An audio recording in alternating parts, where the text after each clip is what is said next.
High বন্ধুরা, বংফাইডের আরও একটা শর্ট ভিডিওতে আপনাদের স্বাগত। আমি মাহা। আজকে আছি সিনকোরিয়াম বিচে, নর্থ গোয়ার মোস্ট পপুলার সি বিচ, এবং এর সাথেও রয়েছে সিনকোরিয়াম ফোর্ট।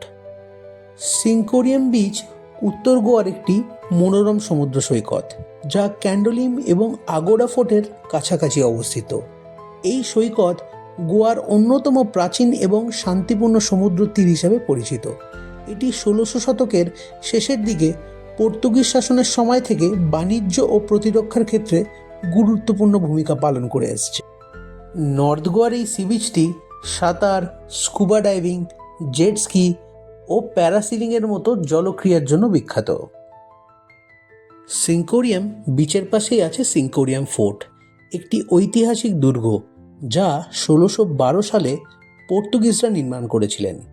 এটি আসলে ফোর্ট আগোডারই আরেকটি অংশ, যা পরে সৈকতের দক্ষিণ প্রান্তে আলাদা করে তৈরি করা হয়েছিল সৈকত ও উপকূলের রক্ষার জন্য। দুর্গটা আরও বিশেষ করে তৈরি করা হয়েছিল আরব জলদস্যু ও মারাঠা আক্রমণ থেকে গোয়া উপকূলকে রক্ষা করার জন্য। বর্তমানে এটা একটি ঐতিহাসিক পর্যটন কেন্দ্র, যেখানে পর্যটকেরা দুর্গের প্রাচীর বেয়ে উঠে চারিপাশে দৃশ্য উপভোগ করতে পারেন।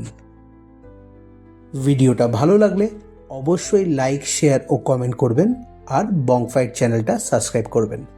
আবার দেখা হচ্ছে পরবর্তী ভিডিওতে গোয়ার কিছু সুন্দর জায়গা নিয়ে।